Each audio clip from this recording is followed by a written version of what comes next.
Ótimo, já estamos gravando. Então, depois eu subo esse material, esse vídeo lá para o YouTube e coloco o link lá para vocês lá no ambiente que vocês utilizam lá acadêmico. Acho que isso tem sido uma prática dos outros professores também.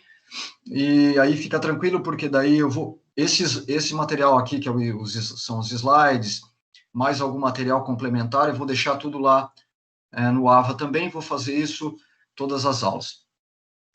Então, como eu estava falando, a gente vai discutir um pouquinho, vai falar sobre, vamos contextualizar a disciplina, vamos definir o nosso caminho até o final do semestre, e eventualmente, se alguém quiser me interromper, por favor, fiquem à vontade, tá? Gerenciamento de projetos é um assunto bastante amplo, né? A gente está falando aqui, e a ideia aqui é falar de projetos de uma maneira abrangente mesmo, a gente não vai focar no projeto A, B ou C, ou na característica A, B ou C do projeto, não é essa a intenção é a gente falar de projetos de uma maneira geral, tá? Para isso, esse material aqui, esse cronograma está lá no plano de ensino de vocês também, entre outras coisas, mas eu gosto de falar um pouco sobre o cronograma, porque aqui é que está o nosso plano de voo, né? Isso que a gente vai fazer aqui a partir de hoje até o final do semestre. Então, isso aqui, para mim, é bastante importante. Bom, como eu falei, hoje, dia 13, o primeiro dia de aula, o que a gente vai fazer é fazer uma introdução sobre o conteúdo, vamos falar um pouquinho sobre a motivação dessa área, ou seja, da disciplina de gerenciamento de projetos. Vamos contextualizar todo mundo, dizendo, olha, a gente vai falar sobre isso, a gente não vai falar sobre aquilo. Isso é muito importante para que todo mundo fique na mesma página e a gente saiba o que a gente vai fazer aí ao longo do semestre. Destaquei ali em vermelho, temos um feriado em outubro, isso não vai ter nenhum impacto aí pelo andamento da disciplina. E nós teremos 2 avaliações que estão destacadas ali também. Essas avaliações são tradicionais. Tá explicadinho também, inclusive, lá no plano de ensino. São avaliações individuais, enfim, tradicionais. No entanto, para a gente fechar a média, a gente vai precisar de 3 notas. Então, 2 notas que vão sair dessas 2 avaliações, né, tradicionais, e uma terceira nota que a gente vai trabalhar durante o semestre com alguns, eu gosto de chamar de mini projetos, enfim, alguns exercícios mais de resolução de problemas mesmo. E aí, isso, quando chegar o momento oportuno, eu deixo um enunciado, enfim, a gente define lá o que vai ser feito. E vocês vão me mandar isso via o módulo lá do Moodle, né, do AVA. Isso vai compor a terceira nota. Então, como é que a gente vai fechar a média de vocês? Nota das 2 avaliações, 1 e 2, e uma nota que vai vir desses projetos, ou mini projetos, enfim, resolução de problemas, exercícios que nós formos fazendo ao longo do semestre. 3 notas, média aritmética simples, tranquilo. Se eventualmente alguém não conseguir fechar a média no final, lá no dia 17 de dezembro, a gente tem a avaliação N-1. Bom, deixa eu falar um pouquinho sobre esse conteúdo aqui.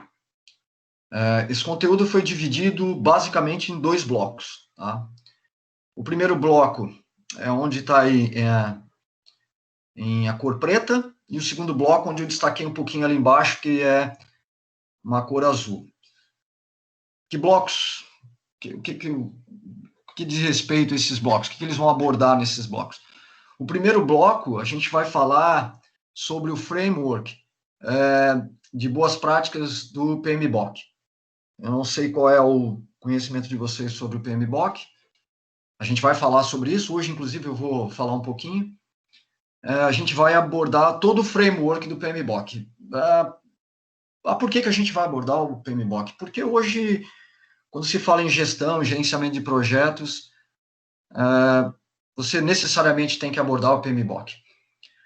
Os caras têm uma porrada de gente certificado, as boas práticas desse guia, né, é um guia de boas práticas, elas estão sendo utilizadas no mundo inteiro, e falar para uma disciplina de gerenciamento de projetos para um curso de graduação, sem mencionar PMBOK, ou sem se pautar pelo PMBOK, você está fora do mercado.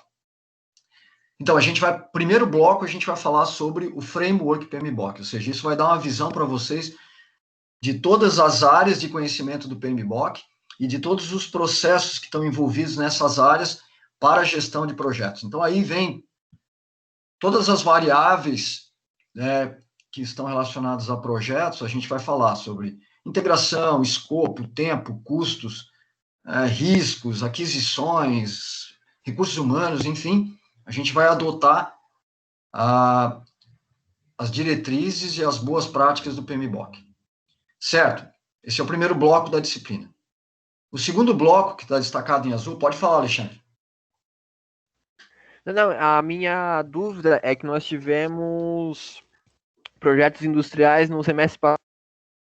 Daí pelo que eu tô olhando, não vai de encontro, mas tipo, tá se tornando assim bem mais avançado. Eu creio eu. Agora o pessoal também deve confirmar se concorda comigo. Vamos lá, pessoal. Peraí, Concordo plenamente. Tá, mas pelo que eu entendi, vocês tiveram esse conteúdo no semestre passado, é isso? Não, nós tivemos a disciplina de projetos industriais, né? Que a gente elaborou um projeto de uma empresa, enfim, e apresentou, né?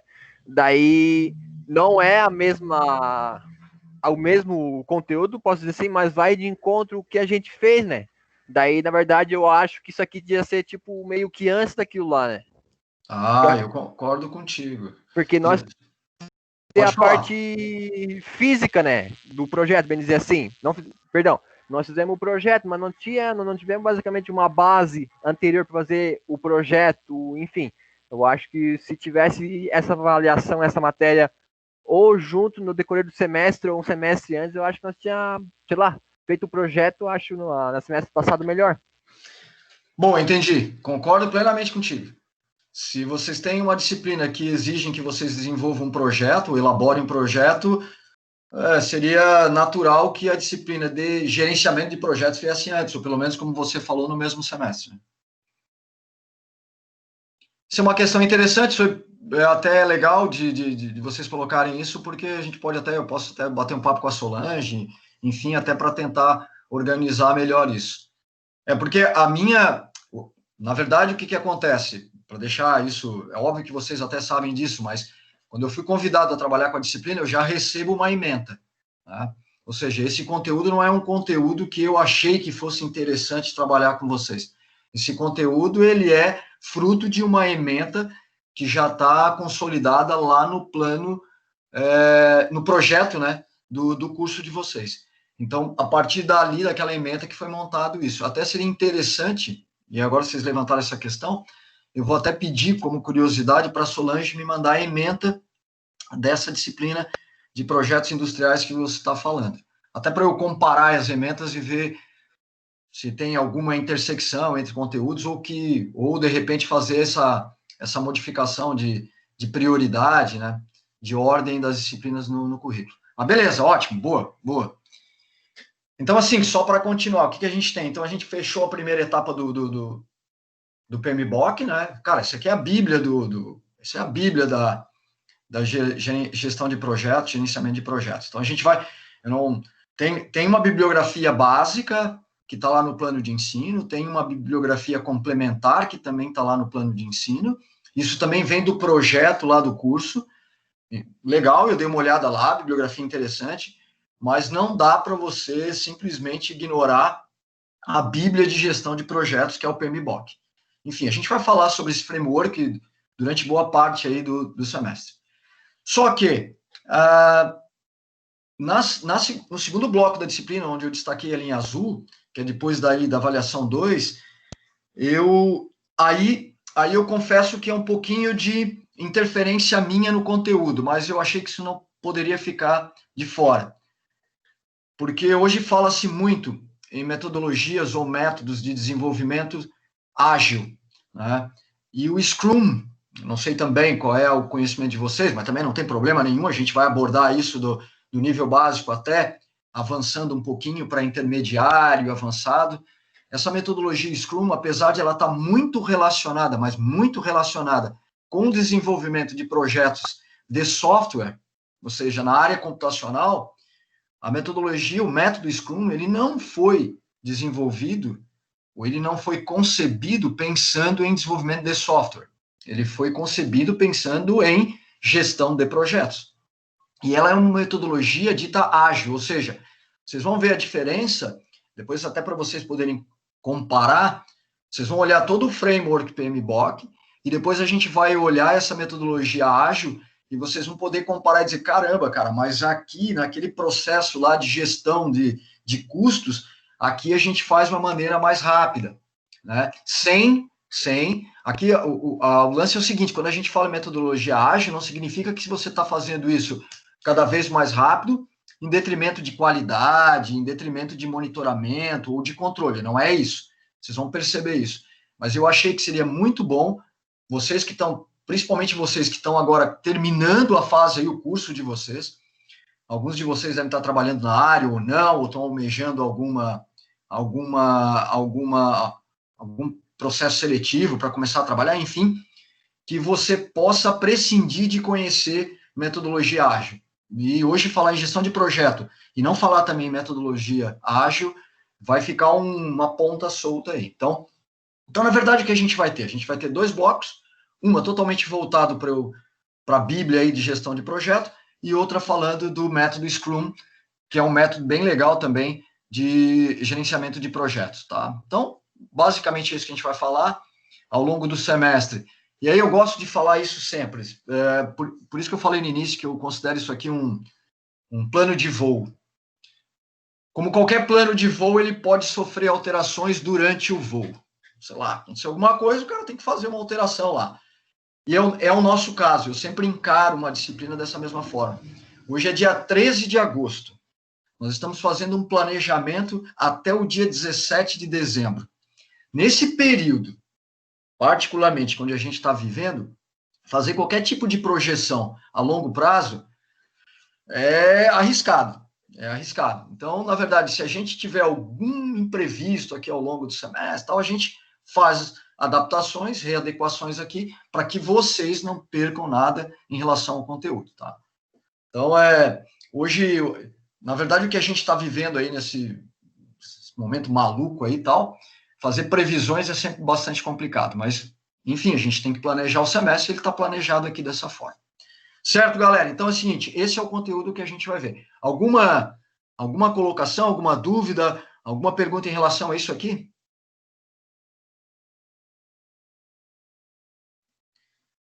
Ótimo, tocamos o barco, então. Sempre lembrando que esse material aqui, depois eu vou liberar para vocês lá os slides. Bom, para começar a falar de gerenciamento de projetos, você obrigatoriamente tem que falar do PMI, ou PMI, né, que é um Instituto de Gerenciamento de Projetos. Isso aqui é uma organização mundial, tá? Tem um linkzinho dos caras lá em cima que eu deixei. Depois eu sugiro fortemente, quem está interessado mais nessa área de gestão de projetos, que dê uma boa passeada, uma boa olhada lá no site do PMI. Por quê? Porque essa é a organização mundial mais importante hoje em dia na área de gestão de projetos.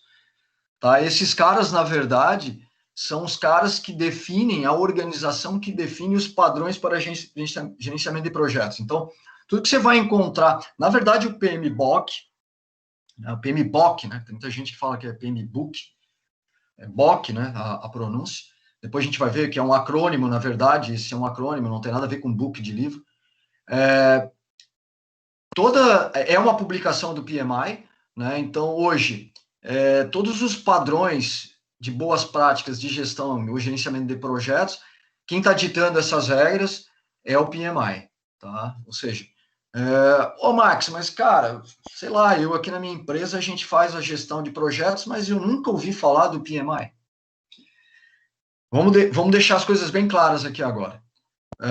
Vocês vão olhar que o framework de gestão de projetos desses caras aqui, ele é extenso. Na verdade, a gente vai cobrir, eu falei lá no início, a gente vai cobrir todas as etapas e os processos, mas de uma maneira superficial. Não dá para a gente entrar a fundo em cada uma daquelas áreas de conhecimento e dos processos num semestre, tá, cara? É muita coisa, é muito material, é coisa pra caramba, é uma porrada de coisa que a gente tem ali.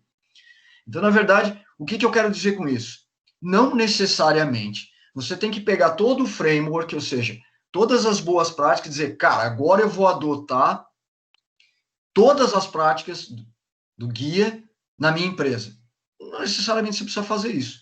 Agora, você poderia dizer o seguinte, olha, a gente está com um problema sério aqui na gestão de riscos do nosso projeto. Então, eu vou dar uma olhadinha lá no guia de referência do PMI e vou adotar aqui na empresa pelo menos a parte de gestão de riscos, ou a parte de gestão de custos, ou a parte de gestão de RH. E você pode adotar uma parte desse framework, né, uma parte dos processos lá dentro do guia para a tua empresa.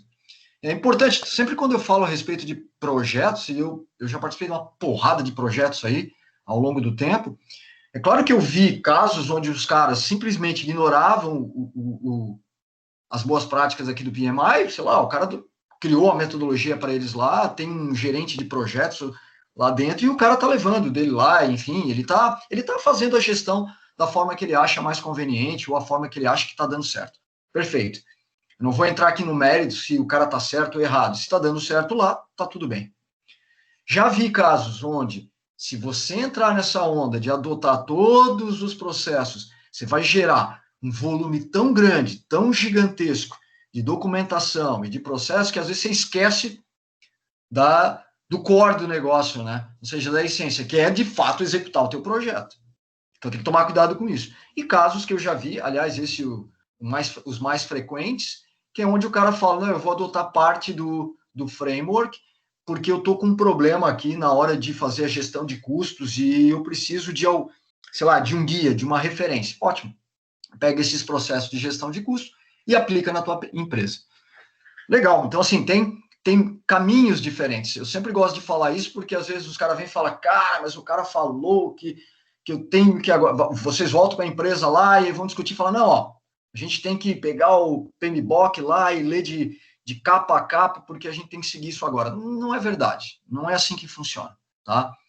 E depois, assim, toda a teoria ela é muito bonitinha, vocês devem saber disso. Aliás, é muito legal estar dando aula para vocês. Eu sempre gostei de dar aula para a galera, nada contra o pessoal lá das primeiras fases, mas eu acho sempre legal dar aula para o pessoal das últimas fases, porque vocês já têm um background bem legal e vocês já passaram por muita coisa. Então, vocês têm vocês vêm com uma bagagem muito legal aí, inclusive para discutir, trocar ideias comigo. E é bom que eu fale uma coisa para vocês no início também, que é o seguinte, por isso que eu falei, me interrompam, vamos trocar uma ideia, eu sempre encaro isso como conversa, eu acho que tem que ser prazeroso, tem que ser uma troca de informações. Eu sempre me considero um estudante, eu sempre vou me considerar um estudante, aliás, eu acho que eu vou ser sempre um eterno estudante. A gente sempre coloca essa hierarquia, né, esses títulos, enfim, o professor, o estudante, eu nunca enxergo dessa forma, eu enxergo da seguinte forma, talvez nessa disciplina, olha o que eu estou dizendo, talvez tenha gente aqui que já trabalha com gestão de projeto há muito tempo e sabe tanto quanto eu, até mais, enfim. Talvez eu me considero um estudante um pouco mais avançado. Sei lá, eu já estou há mais tempo na estrada do que vocês. Então, sei lá, estou num outro nível, mas somos todos estudantes. Aliás, eu acho que hoje em dia, seja lá se você está na área de engenharia, se você está na área da computação, ou está numa área de humanas, ou social, enfim, não importa. Eu acho que o sujeito hoje ele tem que botar na cabeça dele que ele está o tempo todo no que eu gosto de chamar de learning mode, em modo aprendizado. Cara, se você parar de aprender, você está fora. Você está fora do mercado, você está fora da tua empresa, você vai ficar desatualizado. Então, eu gosto desse termo, learning mode. E eu gosto de estar sempre em learning mode. Então, estou sempre estudando, vocês estão estudando, estamos estudando, por isso a gente vai trocar ideias aqui, sem aquela ideia de que eu sei e vocês não sabem. Tá? Isso é importante. Bom, esses caras também são responsáveis por uma porrada de programas de certificação, né? O PMP, né? O PMP, a gente vai ver aí na frente, aí tem alguns números, é o mais famoso. Então, essa certificação certificações dadas pelo PMI são certificações que no mercado elas são muito bem vistas, né? Aliás, algumas empresas só contratam. Alguém está... Deixa eu só... A minha tela sumiu aí? Sumiu. Deixa eu ver aqui o que houve. Deixa eu compartilhar de novo.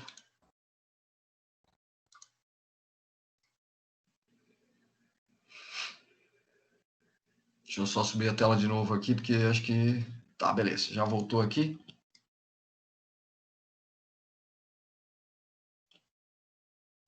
Bom, vamos lá. Enquanto ele está voltando aqui. As certificações, na verdade, algumas empresas, elas acabam contratando, hoje, de conhecimento meu aí e tal, que algumas empresas acabam contratando alguns gestores de projetos se os caras tiverem uma certificação do PMI. Isso é um requisito. Então, dependendo do porte da empresa, os caras vão exigir que você tenha uma certificação. Os caras também estão envolvidos com programas de pesquisa acadêmica e mercado, os caras têm uma porrada de pesquisa. Isso aqui, na verdade, é formado por um grupo, né, de pessoas, boa parte deles voluntários, pessoas que estão aí há muito tempo no mercado, com muita bagagem, muita experiência, e os caras, já há alguns anos, sentaram, fizeram aí uma espécie de um brainstorming aí sobre gestão de projeto e acabaram indo definindo algumas práticas, e começaram a desenhar isso que eu estou chamando aí de framework, né? Esse esqueleto de gestão de projetos. Então, eu, mais uma vez, reforço a sugestão de vocês darem uma passada lá e darem uma visitada no site. Bom, e o que é um padrão, né? Por que o PMI fala tanto em padrões de projeto? O que são padrões? Na verdade, para o PMI, né, um padrão é um documento estabelecido em consenso e aprovado por um grupo reconhecido. É isso que eu estava falando antes, ou seja, na verdade, você tem um grupo de profissionais altamente experientes, né, passaram por muitas coisas em termos de gestão de projetos, os caras sentaram, chegaram a um consenso num documento, e esse documento é um padrão. E esse documento, na verdade, o que ele tem lá dentro desse documento? Um conjunto de práticas altamente aplicadas, ou seja, o que eu quero dizer com isso? Que elas são aplicadas de forma excessiva no mercado, né? De forma reiterada no mercado, ou seja, muita gente tem feito isso, testadas e atualizadas por esse grupo de profissionais. Então, na verdade, é todo um processo de criação do documento, de teste, de atualização, de aplicação em projetos reais, e depois que essas práticas se mostraram eficientes, essa galera vai lá e fala, cara, beleza, isso aqui funciona, isso aqui está muito bom, é eficiente. Ótimo, a gente definiu, isso aqui é um padrão, foi batido o martelo, isso entra para o guia de boas práticas. Então, na verdade, o PMI está chamando de padrão isso, é um documento, né, de boas práticas, de um conjunto de práticas na gestão de projetos. É isso que a gente está chamando de padrão. E aqui está o famoso PMBOK, que na verdade é Project Management Body of Knowledge. Esse BOK aí, esse Body of Knowledge seria uma tradução livre aí, o corpo de conhecimento, né, de gestão de projetos. É um conjunto de recomendações, na verdade, né? Esse aqui é o livro da última edição, isso aqui está na 6ª edição. Isso aqui é sistematicamente atualizado, né? Os caras acabam... Por quê? Porque os caras estão monitorando o mercado, os projetos estão cada vez... Os projetos têm muitas particularidades, e você olhar para um projeto hoje, né, um projeto hoje, e aí eu não vou entrar no mérito que tipo de projeto, mas você pode verificar um projeto hoje, verificar esse projeto há 10, 15, 20 anos, você vai ver que algumas coisas mudaram, principalmente em relação a tempo de execução, né? Você quer cada vez executar esse projeto mais rápido, em função de competitividade, em função até de custo. Você não pode ficar... E porque você quer entregar isso para o teu cliente. Na verdade, né, a gente está falando de projeto, e normalmente projetos você quer entregar valor para o cliente. E eu não posso ficar demorando, eu não posso estourar prazo. Aliás, estourar prazo em projetos é quase que um sinônimo, né? Eu já trabalhei numa porrada de projetos, eu já acompanhei projetos, eu já vi pessoas vendo projetos onde os caras perderam completamente em termos de cronograma, né? De tempo. E isso isso ele cobra o seu preço, porque quando você estoura o tempo, a gente está falando no primeiro momento de um aumento de custo, né? E aí o risco disso aí ir por água abaixo é bem maior. Então, na verdade, os caras estão acompanhando isso, monitorando o mercado o tempo todo e fazendo atualizações nesse guia aqui, que é o PMBOK, tá? Eu destaquei em vermelho aí, isso é importante, muita gente confunde isso também. Esse o PMBOK não é uma metodologia. Cara, isso aqui não é uma metodologia. Isso aqui é um conjunto de recomendações. A partir dessas recomendações, você, sei lá, gestor de projetos lá da tua empresa, você pode definir uma metodologia. O que é a metodologia? Os caminhos para que você atinja, né, o teu objetivo no projeto, usando essas recomendações. Mas o PMBOK não trata de metodologia. Você pode ler lá o guia, pode dar uma passada lá no guia, você vai falar, cara, não tem momento algum os caras dizendo, aliás, no início eles já dizem isso, cara, isso aqui não é uma metodologia, tá? Isso aqui não é um método, isso aqui não é um caminho, isso aqui é um conjunto de recomendações. Ponto final. Isso é importante, tá? Se o PMBOK não é um guia aberto, que você vai aí na internet, baixa o PDF. Se você for hoje no Google lá tentar baixar, eu acho que talvez você consiga baixar a versão em PDF. Acho que sim, daí da quinta edição. Da quinta edição. Esse PMBOK é um livro, que ele é vendido, a não ser que você seja um cara afiliado ao PMI, e aí você tem direito ao guia, enfim, para ser filiado, você paga uma taxa, enfim, esse tipo de coisa. Mas acho que da quinta versão você consegue o PDF sem problema nenhum, tá? Mas aqui é o guia de boas práticas. Preciso ler isso aqui, andar com isso aqui embaixo do braço? Não é necessário, né? Não é necessário. Você tem hoje uma porrada de material bom aí na própria net, aí na própria internet, que você vai encontrar resumos, indicações, e aí pessoas que escreveram livros se baseando no PMBOK, enfim, tem muita coisa aí que você pode pegar sem precisar necessariamente ler o guia. Então, o que a gente vai fazer, como eu estava falando esse semestre? A gente vai seguir esse guia. A gente vai seguir, pelo menos na primeira parte da disciplina, eu vou me ater exclusivamente a esse guia. Não vou fugir disso aqui, porque isso aqui, de fato, é o que as pessoas estão fazendo em termos de gestão. Eu trouxe só alguns números, eu gosto disso, eu gosto de número pra caramba. Eu acho que toda vez que você vai contextualizar algum assunto, é legal você mensurar isso de alguma forma. Aliás, fazendo um parênteses agora no que está acontecendo, que a gente está vivendo, boa parte dos problemas, pelo menos isso é a minha visão, agora é uma opinião minha, vocês podem discordar, enfim, boa parte dos problemas que a gente está passando hoje em termos de pandemia, enfim, de desinformações, um diz uma coisa, diz outra, é muito em função de você não ter dados concretos, né? Você tem uma porrada de gente falando um monte de coisa, você tem um monte de gente apresentando números contraditórios, e quando você não consegue mensurar, quando você não consegue, de fato, ter uma acurácia nesses números, você começa a pressupor, você começa a presumir, você começa a chutar. Você começa a dizer coisas que talvez façam sentido, outras que não. Né? Então, quando a gente tem números tão bagunçados, aqui em Santa Catarina, estava acompanhando aí, acho que ontem, não sei, acho que foi ontem, anteontem, enfim, estava dando uma olhada aí na imprensa, e os caras dizendo, mas peraí, cara, tá dando quase uma diferença sei lá, 40% na diferença entre os valores divulgados pelo governo do estado e os municípios em relação ao número de contágio, de mortes, enfim. Porra, caramba, cara. Como é que você me diz que há uma diferença de quase 40% em relação aos números que são divulgados? Então, tá, que número, quem está certo? E aí, cara, como hoje todas as ações que são tomadas pelo governo ou município estão baseadas nessa dita ferramenta inteligente aí que os caras montaram, de fornecimento de dados, enfim, cara, porra, então esquece tudo, né? Se você não tem confiança nos números, toda e qualquer ação que você tome, você está chutando, cara. Então, enfim, fecha parênteses aí. Então, eu trouxe alguns... Professor, Opa, por favor. Boa noite. Boa noite. Leonardo, cheguei um pouco depois. Opa.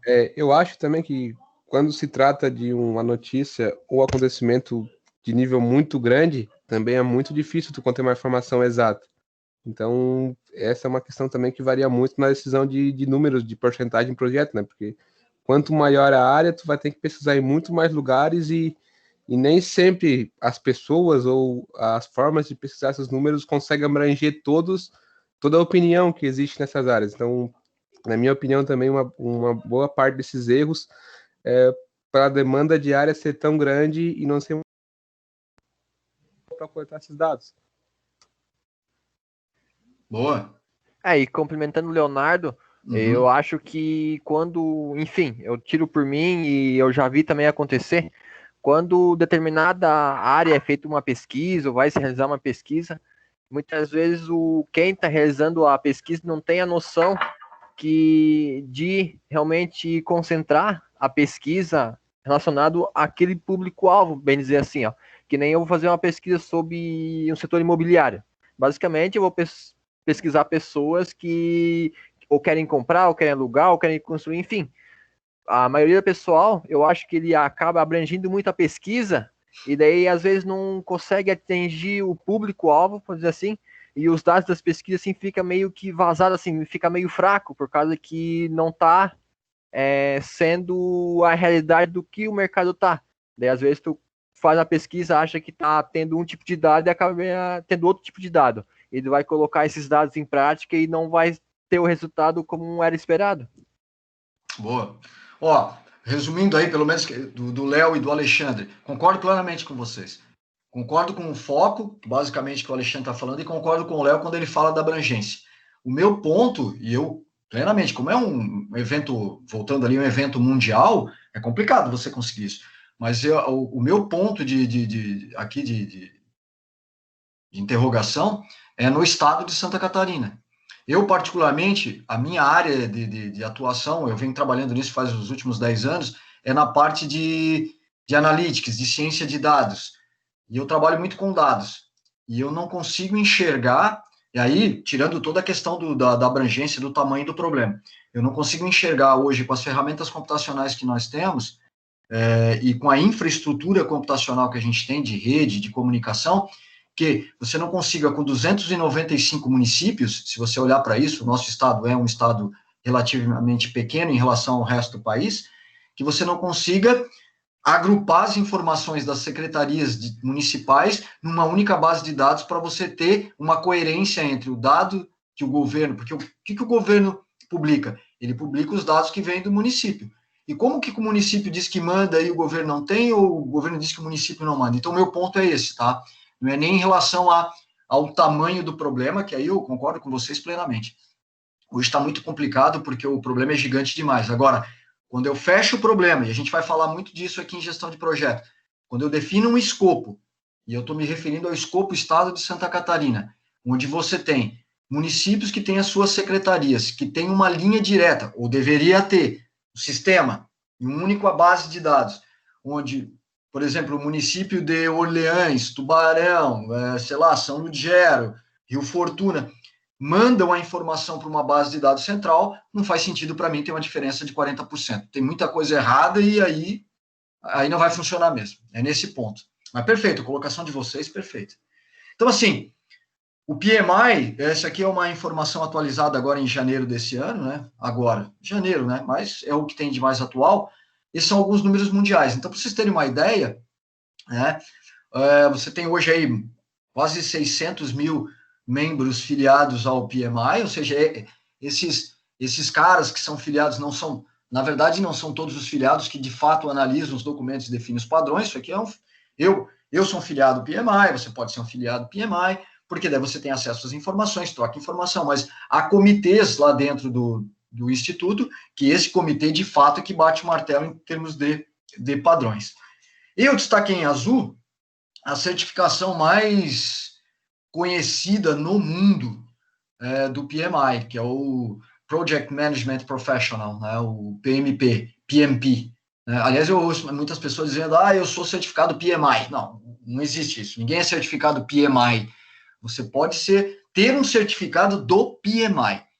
mas você pode ser certificado nessas aqui que eu coloquei. O PMI tem outras certificações, tá? Essas são algumas que eu considero talvez as mais impactantes hoje na área de gestão de projetos. Vocês podem ver que o número de pessoas no mundo aí, pelo menos nos dados aí dessa fonte, agora em janeiro, você tem 1 milhão de pessoas aí no mundo que são certificados são profissionais de gerenciamento de projetos, né? É o PMP. Tá? Aí tem outras, né? Tem alguns que é um certificado associado. Ali embaixo você tem um profissional de gerenciamento de programas. A gente vai ver a diferença entre programas, projetos e portfólios. Aliás, tem uma certificação ali embaixo também que é de portfólio. Aí você tem uma linha interessante que é profissional de gerenciamento de risco, que é o PMI, que é o RMP. Na verdade, o que você tem? Então, você faz uma certificação, você presta uma prova, você estuda só para trabalhar, você é um especialista em gerenciamento de riscos, tá? Ali embaixo, na última, você é um profissional de análise de negócios. Aliás, essa é uma outra profissão que ganhou destaque, eu acho que, sei lá, cara, nos últimos 10 anos, isso tem uma tendência exponencial de carência de profissionais na área de gestão, de análise de negócio. Esse cara é o cara que é o cara que conhece muito do negócio, né? E esse cara, ele é, assim, imprescindível, ele é super importante quando eu estou desenvolvendo um projeto. Tá? Por quê? Porque se eu estou desenvolvendo uma solução e eu desenvolvo o projeto para entregar uma solução, se eu não conheço o negócio, se eu não conheço o meu problema, a minha solução não vai ficar adequada. E às vezes eu não falo, às vezes eu sou um cara muito bom, sei lá, na minha área de engenharia de produção, em alguma área dentro da engenharia de produção, eu sou um cara que trabalha muito com otimização de processos, ou automatização de processos, e eu quero otimizar um processo ou automatizar um processo, só que eu não conheço de fato a fundo o processo. Não vai dar certo. Aí eu preciso colar do lado de um analista de negócios, ou eu mesmo mergulhar nesse negócio para eu conseguir entender o máximo que eu puder, para eu conseguir projetar uma solução que seja adequada. Isso, para mim, é muito simples, né? Há uma equação aqui muito simples, né? Ou seja, aliás, uma ordem, né? Eu preciso conhecer primeiro o meu problema e depois projetar uma solução. Se eu faço isso ao contrário, fatalmente eu vou ter problema no final. Mas isso aqui eu trouxe só para destacar, para vocês terem uma ideia da diferença de profissionais hoje certificados, que são profissionais de gestão de projeto, e as outras certificações. Claro que, quando eu estou falando de gestão de o profissional e o PMP, eu estou falando de um cara que, lá dentro, na prova, quando você vai fazer a prova, vai cair. Na prova, você vai ter que responder questões de gerenciamento de risco, você vai ter que responder questões de gerenciamento de portfólios, de gerenciamento de programas, ou seja, vai englobar as outras áreas, né? E aí, a maioria das pessoas acaba querendo essa certificação, porque é uma certificação muito mais profunda, né? É uma certificação que você vai conhecer todas as áreas de conhecimento dentro do PMBOK. E aí eu trouxe também isso aqui, Brasil. Só para a gente ter uma ideia, no Brasil também é a mesma fonte. Então, no Brasil tem cerca mais ou menos hoje de pouco mais de 10 mil filiados e pouquinho mais de 17 mil profissionais na área de gerenciamento de projetos. Então, você vê, no mundo você tem 1 milhão de pessoas certificadas. No Brasil, a gente está falando aí cerca de 17 mil pessoas que têm certificação nessa área. Se você pensar no tamanho do país em relação a projetos que são desenvolvidos, esse número é um número pequeno. É um número pequeno. Então, tem digamos assim, que nós temos aí um nicho muito bom de área de trabalho que ainda está em aberto, que tem uma carência muito grande de profissionais, a demanda é muito grande por profissionais. Então, tá aí, talvez você que está aí terminando o curso de engenharia de produção, você fala, cara, eu acho que eu vou me especializar, eu quero seguir a área de um gestor de projetos, enfim, e talvez tenha aí um nicho interessante a ser explorado. Eu acho que isso aqui é bem legal. E para a última informação, também acho que isso aqui é extremamente relevante, também a informação do PMI.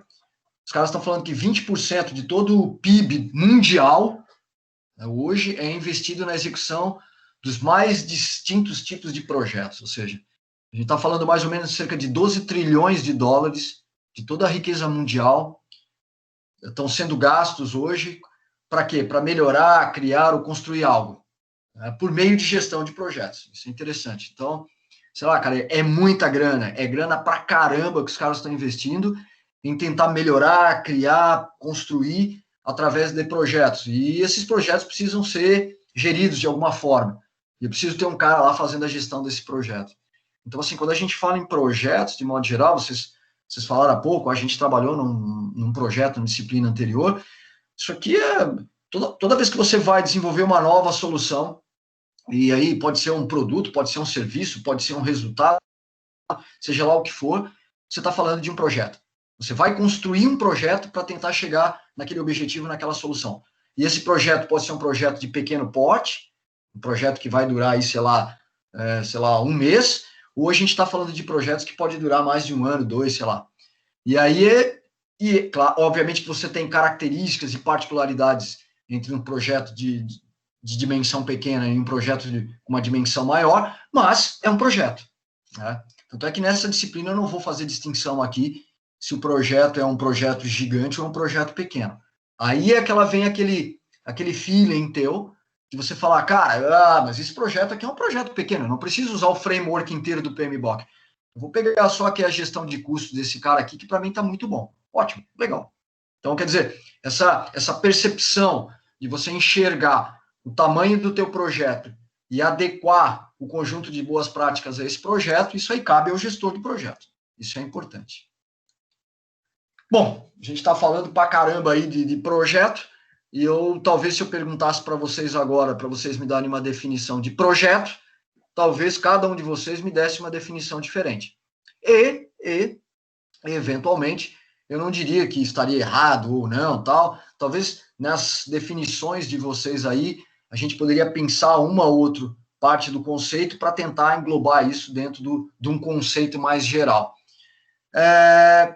Eu, particularmente, gosto de aliar sempre aí essa teoria prática. Eu acho que conceito é importante, até porque ele é meio que uma bússola, né? É um norteador. Quando você entende bem o conceito, aplicar ferramentas aí é muito interessante. Eu, como venho de uma área, a minha área de formação, e hoje eu venho trabalhando muito com ferramentas computacionais, desenvolvimento de software também, eu noto muito isso.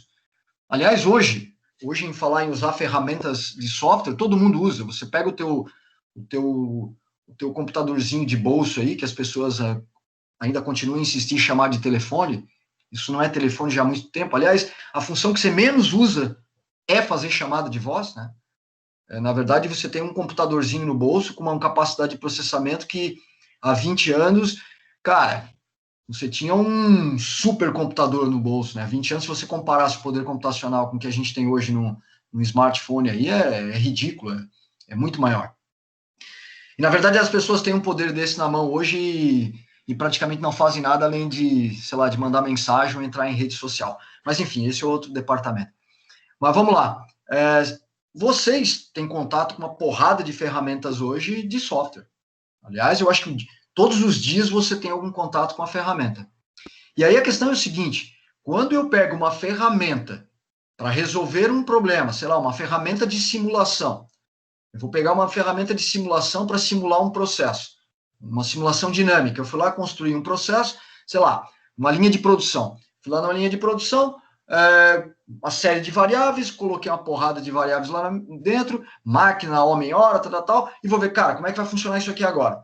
Eu modelo isso aí numa ferramenta de simulação, mando simular, para eu poder analisar e tirar informação para ver aonde é o gargalo, onde é que está impactando, onde é que está parando o meu processo. Quando você pega uma ferramenta dessa de simulação, se você não entende os conceitos por trás do processo de simulação, eu te entrego essa ferramenta e muito provavelmente você não vai fazer nada, ou vai fazer alguma coisa que não resolve o meu problema. Então, hoje a gente está vivendo uma época onde todo mundo tem contato com ferramentas computacionais, mas poucas pessoas se dão o trabalho de fato, entender o conceito por trás do processo e depois aplicar a ferramenta. Simplesmente pegar uma ferramenta e tentativa e erro, eu posso até conseguir simular alguma coisa, mas quando ele me devolver alguma informação, eu vou dizer, cara, ou ele vai me perguntar, dizer, tá, vem cá, cara, aqui agora, ó, você está pedindo que você criou uma linha de produção qualquer aqui, está chegando, sei lá, o chassi do carro aqui para ser montado. Tá, mas em quanto tempo chega o chassi aqui? Aí alguém diz para você, cara, faz o seguinte, usa uma distribuição lá de probabilidade de Poisson. Aí você fala, tá, primeiro, o que é distribuição de probabilidade? Não, o que é uma distribuição de Poisson ou uma distribuição exponencial? Porra, se você não sabe o que é isso, você não vai conseguir modelar o processo. Pelo menos não da maneira que deveria. Daí você vai lá, tem a ferramenta lá perguntando para você qual é a distribuição que você quer usar porque eu estou fazendo um processo, uma simulação, eu estou simulando. Aí o cara pergunta, vem cá, qual é a distribuição de probabilidade que você quer usar aqui para fazer a simulação? Aí você fala, cara, não sei. Aí tem 5, 6 opções lá, você clica numa e faz. Agora, qual é o impacto de você escolher uma ou outra? Se você não sabe, o teu processo todo está comprometido. Então, assim, uma dica muito boa para vocês aí, seja lá qual é a ferramenta que você vai utilizar, inclusive uma ferramenta de gestão de projeto. Existe uma porrada hoje. Se eu pego uma ferramenta de gestão de projeto, mas eu não entendo os processos por trás da gestão, de custo, de risco, a ferramenta para mim, cara, eu vou jogar lá dentro e se aquilo lá está me dando uma informação útil ou não, eu não sei. Então, importante, tá? O conceito é importante e ele está muito aliado a você resolver problemas com ferramentas computacionais. Aliás, eu podia perguntar para vocês aí qual é a área de conhecimento hoje que não precisa de ferramentas computacionais. Eu não consigo pensar em nenhuma. Seja lá qual for a área que você vai atuar ou esteja atuando, você vai usar algum software. Ponto. Não existe nenhuma empresa hoje no mundo que fala, cara, eu não preciso de software, eu vou economizar, não vou comprar computador, eu não estou nem aí. Você está fora do mercado. Você precisa, principalmente você precisa entender os teus dados e os teus processos, principalmente isso. Mas vamos lá. Segundo aí, aí você tem, o que é um projeto? Uma ideia?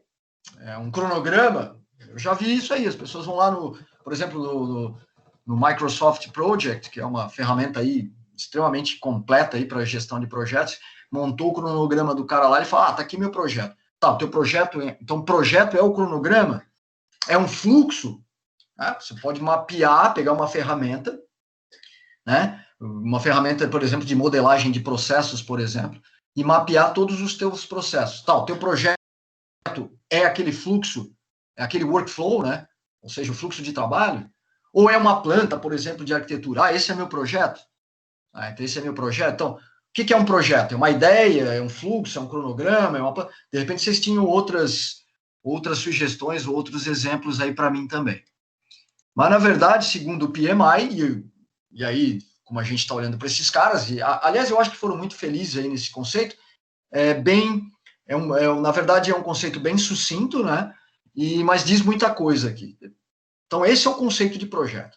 É um esforço temporário, eu destaquei as duas palavras ali, empreendido para criar um produto, serviço ou resultado exclusivo. Então, isso aí, para mim, é super importante. Então, primeiro que o esforço é temporário, e eu vou criar alguma coisa que é exclusiva. Essa é a ideia de projeto. Então, toda vez que você vai... Primeiro que tem que ser temporário, porque, cara, a não ser que seja o projeto aí do contorno viário aí de Florianópolis, né? Para entregar em 2012, nós estamos em 2020, agora os caras vão refazer. Bom, na área de gestão pública aí, o temporário dos caras o conceito é um pouco diferente. Mas, enfim, tem que ser temporário, cara. O teu projeto tem que começar e terminar, ele tem que ter... O teu cronograma dentro do projeto tem que ter início e fim, ponto final. E você está criando alguma coisa exclusiva. Isso é importante. Então, vamos lá, tá aí o desenho. Então, projeto necessariamente tem que ter... É tão simples quanto isso. É um esforço temporário. Eu tenho início e tenho fim. E eu vou criar, aí vamos lá, um esforço temporário, né, empreendido para criar o quê? Um produto, né, um serviço ou um resultado exclusivo. Então, se você pensar, alguns de vocês devem estar pensando, mas exclusivo, toda vez que eu desenvolvo um projeto, ele é exclusivo, ou seja, não... A palavra exclusiva ela é forte, porque ela fala exclusivo significa que não há um projeto parecido com esse. Ele é único. Vamos olhar aqueles desenhinhos que eu tenho aqui dos prédios aí. Se você falar, sei lá, na construção civil, você tem um projeto para fazer a construção de um prédio, e aí os prédios são diferentes. Mas se você olhar o segundo, né, e o quarto prédio, você fala, cara, mas ali não é. Só que o detalhe é o seguinte, vamos imaginar o seguinte, mesmo que a construtora fale, cara, eu vou agora eu construí um projeto lá há 2 anos, e eu tenho aqui, ó, tá aqui todo o cálculo estrutural, toda a planta do projeto, tá todo o esquema hidráulico, elétrico, seja lá o que for, o material é igual. E, então, há 2 anos eu construí um prédio, há 3, sei lá, e agora eu vou construir outro igual. Max, mas aí não é exclusivo, né? É o mesmo prédio. Mas analisa comigo. Primeiro, o local do prédio vai ser o mesmo? Não. Os caras vão construir o prédio no outro local. O período de construção do prédio vai ser o mesmo? Eventualmente não. E aí você pode ter impacto, por exemplo, da questão climática. Sei lá, de repente eles vão construir o prédio agora numa época que chove mais ou menos. Opa, uma outra variável. Os clientes que vão comprar esses apartamentos são os mesmos? Provavelmente não, muito provavelmente não. Então, o nível de exigência ou tolerância desses clientes vai variar. Ou seja, mesmo pegando a mesma planta, a mesma arquitetura, os mesmos materiais, esse projeto é exclusivo. Então, assim, quando eu olho para o produto final e digo, não, mas é o mesmo produto final, eu tenho variáveis envolvidas na execução desse projeto que fazem com que esse projeto seja exclusivo. Espero que isso tenha ficado claro para vocês.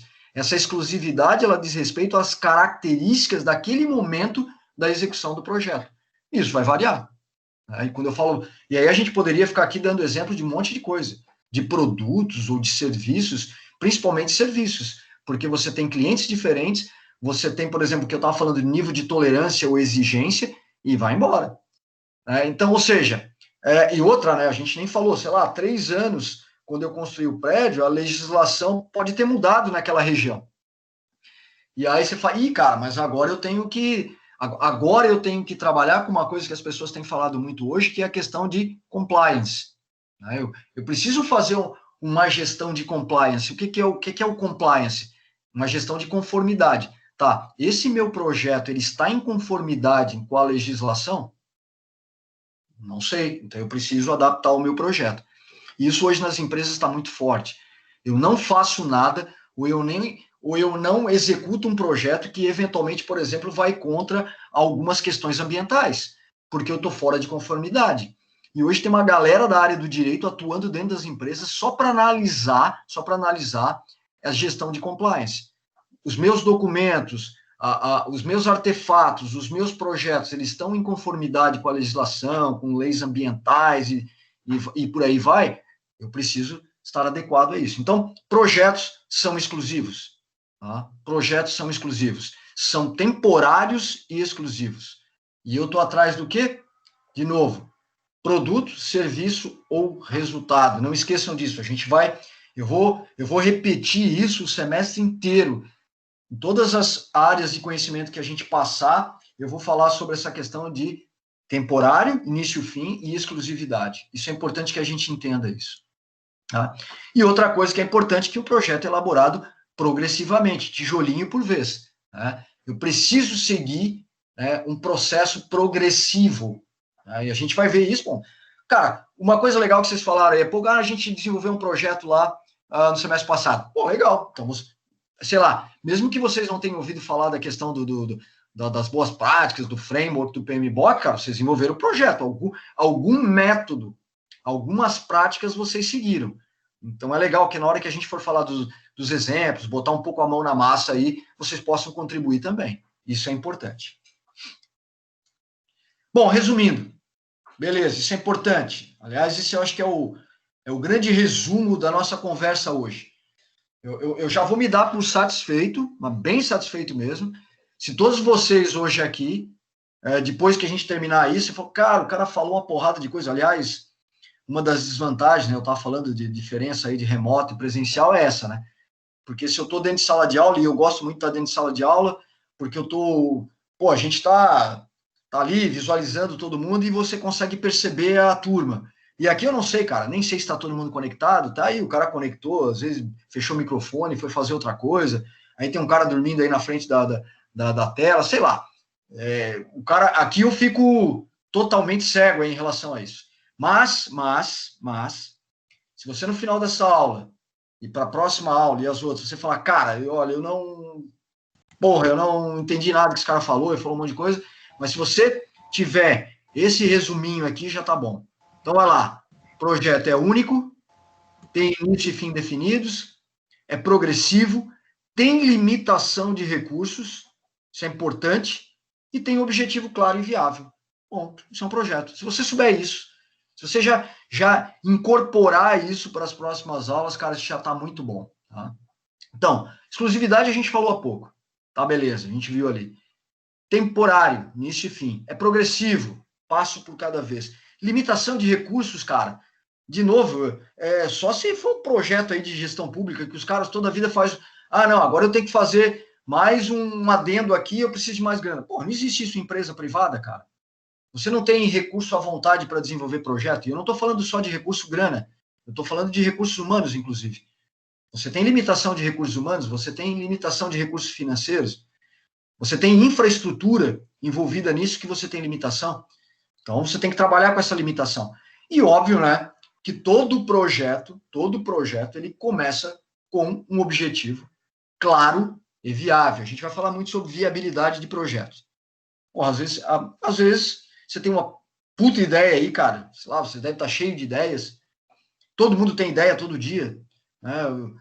E agora, nesse momento que a gente vive aí também, não estou falando de pandemia, mas nos anos para cá, o que se falou em termos de startup é incrível, né? Todo mundo fica rico abrindo startup, não é bem assim, mas todo mundo tem ideias. Só que, de repente, você tem uma baita de uma ideia, só que não é viável. Mas por que não é viável? Não sei, por uma limitação, por exemplo, de recursos, você não tem recurso para aquilo. Ah, Max, mas eu posso ir atrás desse recurso, de um patrocinador, de um investidor. Claro, ótimo, se você conseguir, óbvio, se você não conseguir, é inviável. Pode ser uma limitação de tecnologia, né? De repente você está pensando numa coisa e você é um visionário, cara. Você está pensando numa coisa que talvez a tecnologia para fazer isso vai aparecer daqui a 5 anos. Né? Ou seja, tem algumas variáveis aí que podem tornar o projeto inviável. A gente vai trabalhar sobre isso. Mas beleza, então, único, início, fim, progressivo, limitação de recursos e objetivo muito bem definido. Se você não tiver objetivo, cara, tem uma frase aí que um sujeito aí que eu me lembro de um tempo atrás, ele sempre falava e eu acabei incorporando isso também, eu acho que é perfeito, ele fala, cara, se você não sabe para onde vai, qualquer caminho serve. Então, assim, cara, tá bem, cara, você vai para onde? Cara, não sei. Então, pode ir para qualquer lugar, se você não sabe para onde vai. Então, a gente precisa saber para onde a gente vai. A partir do momento que eu sei para onde eu vou, eu consigo começar a especificar, né, digamos assim, os baby steps aí, né, o passo a passo para chegar no final ou chegar no meu objetivo. Alguns exemplos, obviamente que não está limitado a isso, né, não está limitado a isso, mas desenvolver um novo produto ou serviço, efetuar uma mudança na estrutura, né? Na estrutura organizacional, sei lá, posso envolver pessoas e processos, ou processos, de repente você chega lá e fala, cara, esse processo aqui dentro do nosso departamento, ele, sei lá, cara, ele não tá legal, a gente precisa mudar isso aqui, porque precisa otimizar isso, ele está impactando de forma negativa aqui a entrega do serviço ou do produto, enfim. Então, vamos elaborar um projeto para mudar esse processo. Aliás, dentro da gestão de projetos, existe uma coisa chamada gestão de mudança. Né? Ou seja, há uma área chamada gestão de mudança.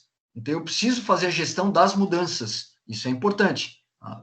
Ou eu quero, envolvendo pessoas, sei lá, eu preciso realocar pessoas, eu preciso trazer mais pessoas para meu time, enfim, também é projeto. Adquirir, modificar ou desenvolver um sistema, e aqui a gente está falando de um sistema, principalmente de software, né? Então, se eu vou comprar um sistema de software, eu vou comprar um sistema de gestão integrada para minha empresa. Legal, então. Não é simplesmente eu vou comprar, vou na internet, vejo lá um fornecedor e compro do cara lá o sistema de gestão integrado. Não é assim que funciona. Né? Ou eu tenho um sistema de gestão integrada e preciso modificar. eu preciso fazer alguma customização, eu preciso adicionar algumas features ali no sistema. Eu preciso de um projeto. Ou eu posso tomar a decisão de falar, não, eu não vou comprar de ninguém, e eu tenho uma equipe, um time aqui interno de TI, e esses caras vão desenvolver o sistema para mim. Porra, então eu tenho um projeto também, certo? Realizar uma pesquisa, e aqui destaque cujo resultado será registrado, né? Será publicado de alguma forma, e eu vou realizar uma pesquisa. E realizar uma pesquisa é um projeto. Eu não sei, mas muito provavelmente pela fase que vocês estão no momento aí de TCC, penso eu, né? O TCC é um projeto de pesquisa, né? Então, vocês estão passando, né? Se já não passaram, eu não sei, mas vocês estão passando por esse processo de execução do teu TCC, e essa execução é um projeto que você está executando. E a gente já viu, né? Construir um prédio, uma planta industrial, uma infraestrutura qualquer. Isso, todos eles são projetos, né? Então, quando você faz... Aliás, projetos a gente pode trazer até para o lado mais pessoal, né? Você pode pensar num projeto, um projeto teu de vida, sei lá, cara, adquirir um imóvel, comprar um carro, é um projeto. Se você planejar isso, fizer a gestão dos teus recursos, dos custos, gestão de tempo, você fala, olha, eu estou pensando em comprar isso lá na frente. É um projeto. Então, na verdade, tudo a gente pode jogar dentro de uma mesmo, né, de uma mesmo bolo aí, chamando de projetos. Claro que eu já falei, não se limita a isso, tem muito mais coisa. E aí, uma coisa importante para a gente deixar muito, muito bem claro isso aqui, cara, mas muito bem claro. As pessoas, às vezes, confundem, por exemplo, então, produzir um produto é projeto? Não. Olha lá, produzir um produto é um projeto? Na verdade, o que eu tenho? Eu tenho um projeto para a construção desse produto, um projeto para construir esse produto, né? Eu quero construir um produto qualquer. E esse projeto, ele passa por um processo de planejamento, execução, entrega, finalização, entre outros, né? Que está mais resumido. E todos esses processos de planejamento, execução, entrega e finalização, você pode ver que tem uma faixa maior lá em cima falando de monitora e controla. Então, eu vou estar o tempo todo monitorando e controlando essas etapas. Vocês vão ver que o PMBOK, ele fala disso. Seja lá qual é a etapa que você está nesse momento, seja lá qual é o processo que você está executando, a gente vai ter uma linha contínua do início do projeto até o final, que está dizendo, monitora e controla, porque eu preciso estar monitorando e controlando todas as etapas. Todas as etapas. E para monitorar e controlar, a gente vai ver que eu preciso de indicadores. Eu preciso ter indicadores. Cara, frase batida também. Se eu não posso medir, eu não posso controlar. Então, assim, eu preciso medir de alguma forma isso. E como é que eu vou medir isso? Indicadores. E a gente vai ver que tem uma porrada de indicadores. A tua empresa pode criar indicadores, né, específicos para a tua área, tudo bem, contanto que esses indicadores sejam coerentes, e eu vou usar esses indicadores aí para monitorar e controlar os projetos. Bom, beleza, então aí eu fiz um projeto para a construção de um produto novo, projeto de inovação, né? Aliás, inovação é outra palavra aí que está bem, já faz um tempinho que está bem na moda. Aliás, tem muitas pessoas, muito empreendedor, né, de inovação, que empreendedor de palco, né, cara? Aqueles caras que dão palestra. E há uma diferença gigante entre o empreendedor de palco e o empreendedor de fato na vida real. Aliás, o mundo hoje tem muito disso, né? Ganhou muita gente que é especialista de palco. É o cara que dá palestra. Mas botar o hands-on mesmo, a mão na massa, é outra história. Mas, enfim, então eu tenho o projeto, então eu vou conceber um produto novo. Desde o processo de inicialização, de idealização desse produto, passando pelas etapas. Depois que esse produto foi concebido, chegamos ao produto final, era isso que eu queria. Bom, aí vem a fase de operação que está lá embaixo. Agora eu só vou produzir o produto, vou botar isso numa esteira lá, numa linha de montagem, vou produzir. São coisas diferentes. Projeto não tem nada a ver com produção. O projeto é para conceber aquele produto ou conceber aquele serviço. E depois que aquele produto está concebido, ou seja, na verdade a gente costuma...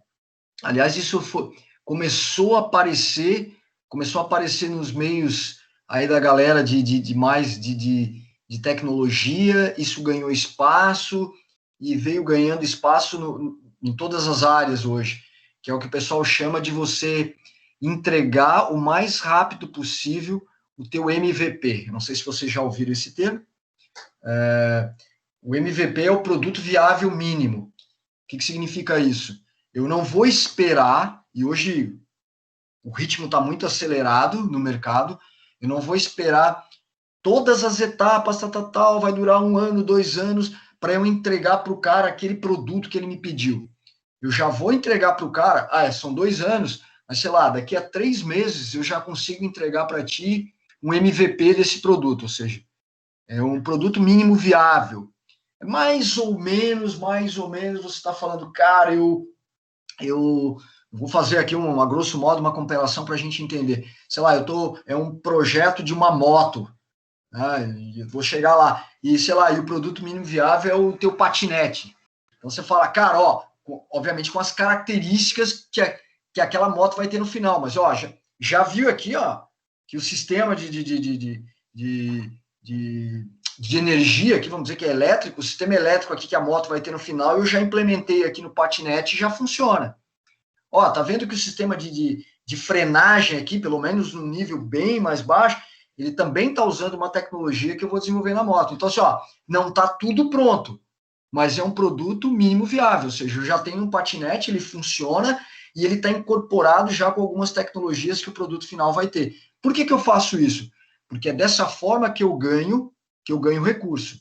Normalmente, quando você faz esses pitches, né? A gente usa esse termo de pitches para apresentação de projetos para grupos de investidores. E aí você tem uma porrada de gente hoje que são chamados de investidores anjo, vocês têm umas capital ventures, ou seja, empresas que colocam grana de investimento em ideias inovadoras. Você não vai, o cara vai ficar esperando 2 anos para o teu produto para ver se ele vai investir em você ou não. Se você apresenta o MVP pouco tempo e mostra para o cara e convence com argumentos, mostrando o teu produto que aquilo vai ter futuro, é a grande sacada. Porque você precisa da grana para desenvolver o projeto. Aí não faz sentido você terminar e dizer, agora eu preciso da grana. Bom, agora está pronto. Então, MVP hoje é muito importante. Então, ou seja, dependendo do que você vai fazer, de qual produto você está pensando em fazer, entregar o MVP é uma coisa importante antes, com o menor tempo possível, isso é muito importante. Então, é uma diferença gigante, né? Gigante entre você falar em produzir, né, alguma coisa e projetar alguma coisa. Então, eu projetei o negócio, o produto ficou pronto e eu vou produzir. Notem uma coisa, eu não vou produzir o MVP. Se o meu objetivo é a moto lá no final, obviamente que não vai entrar na linha de produção o patinete. O patinete, na verdade, ele está aqui só como uma espécie de vou usar essa palavra aqui, ela não é tão adequada, mas uma espécie de um protótipo, né? Eu tenho um protótipo aqui agora, o cara olha e fala, opa, esse negócio aqui promete, é promissor. Então, eu vou investir nisso e vamos tocar o barco aqui para chegar lá no produto final, né? Eu não vou mandar produzir o MVP, o protótipo. Eu vou mandar produzir na linha de operação ali, a operação, o produto acabado. É isso que a gente vai fazer. E aqui um exemplo talvez mais claro disso, de projeto e operação. Sei lá, é um projeto de um carro novo. Então, sei lá, o projeto passa pela parte de idealização, ou seja, legal, vou idealizar, vou pensar no carro. Depois você tem a parte de construção e testes. Nota, eu tenho um exemplar, eu tenho um exemplar agora do produto. Então, eu estou construindo, estou testando, já passei pelo MVP, aqui o carro está acabado, óbvio, né? Passei pelo MVP, mostrei para os caras que era viável, os caras botaram grana aí na minha mão para eu desenvolver isso, e eu levei. Eu passei por um modelo de comercialização, isso é importante, como é que eu vou comercializar esse produto? Isso é outra coisa que as pessoas acabam negligenciando, e aí é um problema sério, porque ela fala, cara, que legal, eu desenvolvi o produto. Tá, e como é que você vai comercializar isso? Como é que você vai monetizar isso? Qual é a tua estratégia de monetização? Não sei. Pronto. Como assim você não sabe? Você tem um produto na mão que você diz que é inovador e você não sabe nem qual é o modelo de comercialização? Isso é importante pensar, né? Por exemplo, pensar em modelo de comercialização, de monetização. Hoje, por exemplo, você vê coisa que, sei lá, cara, um tempo atrás você não via isso. Você pega um YouTube da vida, cara, você tem estratégias de monetização interessantíssimas ali, né? Ou seja, as estratégias de monetização é em função de, no caso ali, de publicidade, né? De campanhas de publicidade. E você está usando o quê? Você está atraindo as pessoas, o cara lá, o youtuber, ou você que resolveu gravar uns cursos, tal, você fala, quero ganhar dinheiro com isso. Bom, para você ganhar dinheiro com isso, você tem que fazer o quê? Você tem que atrair pessoas. E a própria plataforma lá diz, cara, você precisa ter X horas aí de produção de vídeo e tem que ter um mínimo de tantos seguidores aqui para a gente começar a monetizar esse negócio. Então, aí eu já vi alguns malucos dizendo, vou começar a ganhar grana. Você sabe qual é o modelo de comercialização dos caras, de monetização? Não. Você precisa entender isso primeiro. Quando você entender o modelo, aí você vai lá e cria o teu produto, tenta atrair as pessoas, e é isso que as coisas acontecem. E ali embaixo, então depois que o carro foi construído, que passou pelo processo de teste, eu já tenho um modelo de comercialização. O que é o processo de operação? Agora eu vou produzir o carro. Aquilo aí não tem mais nada a ver com o projeto mais. A partir do momento que o carro foi construído, passou nos testes, tá lá, certificações, enfim, tal. Tem um modelo bem estruturado de comercialização, acabei o meu projeto. Finalizei o projeto. Iniciei, acabei. Acabou o projeto. O projeto finaliza ali. Aí eu começo um processo de operação. Vou produzir esse produto. Uma coisa não tem nada a ver com a outra. Elas não acontecem em paralelo, não faz sentido. Então, eu preciso terminar o projeto e depois colocar aquilo em produção. Isso é o mais importante, tá? Pegando um gancho nessa questão de comercialização, um dos exemplos mais, pelo menos para mim, um dos exemplos mais relevantes, interessantes hoje nessa parte de monetização, foi você pegar, por exemplo, o WhatsApp.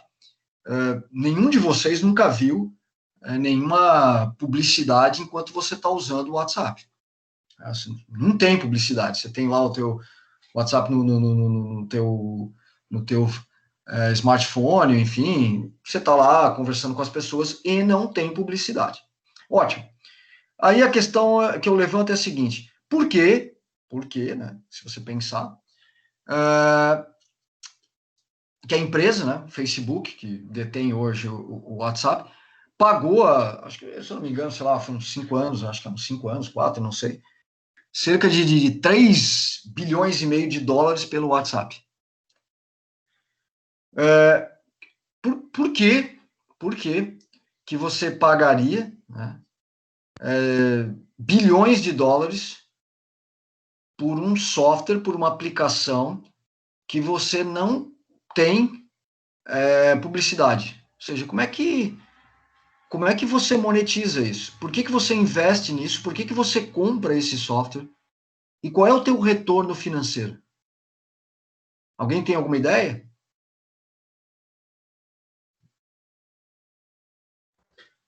Não faço ideia. Vocês já se perguntaram a respeito disso? Por que uma empresa gigante paga bilhões de dólares por um software que você monetiza de que forma? Se você não faz propaganda, porque se é um software onde você tem publicidade, obviamente que você vai cobrar pela publicidade, e aí você está monetizando, você está gerando recursos. Mas o WhatsApp nunca teve. E os caras já compraram isso há 3, 4, 5 anos. Aí vem a questão, né? Porque você fala, bom, os caras não iam pagar porrada de grana dessa para um software. Por quê? Porque eu acho legal o WhatsApp, vou comprar, vai ser meu agora.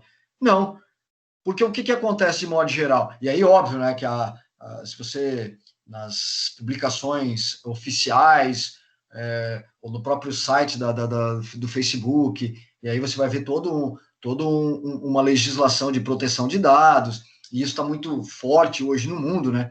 Estados Unidos, Europa de modo geral está muito forte isso. O Brasil ia começar agora esse ano, mas em função desse momento aí atípico, deve entrar o ano que vem, que é a lei de proteção aos dados também. É claro que os caras vão negar isso até a morte.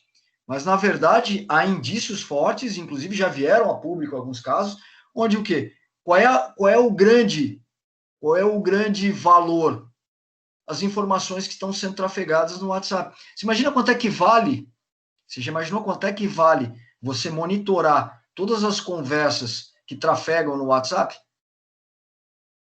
Você imagina o valor financeiro, o valor monetário de você conhecer todas as conversas, todos os assuntos que estão trafegando numa ferramenta que é usada por uma porrada de pessoas todos os dias? Você colocar softwares ali que estão interpretando isso e depois você conseguir atingir essas pessoas, aí sim, com campanhas de publicidade ou outra forma qualquer, de uma maneira quase que direta, e aí você começa a pensar, aí faz sentido mesmo você pagar bilhões de dólares por algo que você fala, cara, isso é muito valioso mesmo. Mas é claro que os caras vão dizer, não, a tua conversa sai criptografada quando você manda e quando chega lá no destinatário que ela é descriptografada, ninguém consegue... Cara, tudo que você está trafegando ali dentro está rodando nos servidores dos caras.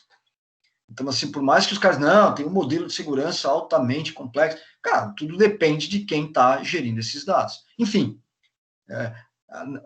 eu tenho uma percepção muito clara que à medida que você digitaliza, quanto mais você digitaliza, é inversamente proporcional, né? Quanto mais você digitaliza, menos segurança você tem. Então, quando você tinha algo mais, digamos, algo mais analógico, né? Algo mais papel, digamos assim, você conseguia pegar aquele papel e guardar na tua gaveta, fechar, pegar a chave, botar no teu bolso e dizer, cara, a não ser que alguém vai arrombar aquela gaveta ou tire uma cópia da minha chave, eu garanto que aquela informação que está naquela gaveta está segura. A partir do momento que você pega esse documento, digitaliza e sobe isso para um servidor, para uma rede, cara, acabou a tua segurança. Mas eu tenho a senha. É grandes coisas, cara. Né? Ou seja, a questão da digitalização hoje ela é muito complicada em termos de proteção. Por isso que essa onda mundial aí de proteção de dados, porque as pessoas estão dizendo, caramba, os caras estão invadindo a privacidade. Se bem que, vamos lá, né? Vamos deixar bem claro o lance. Todos os dias as pessoas produzem uma infinidade gigantesca de informações de forma voluntária, né? Você todo dia vai lá, tira foto de onde você esteve, tira foto do que você está comendo, tira foto com quem você está, fala da tua vida o tempo todo, e você publica isso. E você publicar, torna público, né? Aí você fala, não, mas é só aquele grupo de amigos que eu conheço e tal. Cara, você está jogando isso para a rede. E quanto mais informação você está jogando para a rede, mais informação você está fornecendo. E falar em invasão de privacidade é até meio contraditório. Mas, enfim, isso é outro assunto. Galera, é o seguinte, a gente está falando aí, já estou falando aqui 1h30 já, né, do assunto. O meu objetivo hoje era justamente essa conversa com vocês, né, eu não entrei de fato em conteúdo, né, só vai para a gente dar aquela fechada no assunto. Até a gente falou o que é projeto, beleza, todo mundo já se ligou o que é projeto, né? Então, sei lá, é temporário, é exclusivo, limitação de recursos, papapá, o resuminho que a gente fez, e qual é o conceito que a gente pode dar para gestão de projetos, que na verdade é o foco da nossa disciplina esse semestre. Então, na verdade, também, aí seguindo as regras, gosto desse conceito. Então, ele está falando que gestão de projetos é o conjunto de conhecimentos, destaquei ali, habilidades, técnicas e ferramentas. Então, tem um conjunto de conceitos, conhecimentos, aliás, e isso está envolvido em conceitos, eu preciso conhecer, e aí eu preciso conhecer negócio, eu preciso conhecer detalhes do meu projeto, eu preciso saber o que é risco, eu preciso saber o que é viabilidade, eu preciso saber o que é uma aquisição, eu preciso saber sobre relações interpessoais, porque eu vou ter que fazer a gestão disso tudo. Habilidades, e essas habilidades aqui tem muito a ver com gestão. Habilidade aqui tem muito a ver com RH, cara. Quando você tem um time muito grande, a tua habilidade de gerenciar conflitos, ela é colocada à prova. Eu já trabalhei em projetos onde a gente tinha times bem grandes e, cara, o gestor do projeto aí tinha que ter uma habilidade muito legal aí para poder gerenciar conflitos, cara. E conflitos, assim, entre de egos, cara, isso é bastante complicado. É complicado. E você tem que ter uma habilidade muito legal. E aí vem aquela questão, inclusive, que as pessoas falam que hoje um bom gestor de projetos não pode ser um cara extremamente técnico ou unicamente técnico. Ele tem que transitar também por essa área interpessoal, de conhecer as pessoas, de ter jogo de cintura, porque quem é que toca os projetos? Você pode ter computadores, você pode ter ferramentas computacionais, você pode ter a melhor infraestrutura do mundo. Se você não tiver recursos humanos, nada vai funcionar. Técnicas, e aí beleza, a gente vai falar muito sobre técnicas aqui.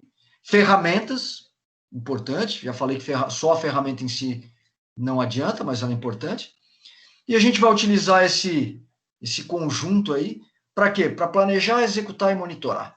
Então, gestão de projetos, basicamente isso. Daqui desse conceito, eu posso extrair uma porrada de outras coisas, e a gente vai extrair.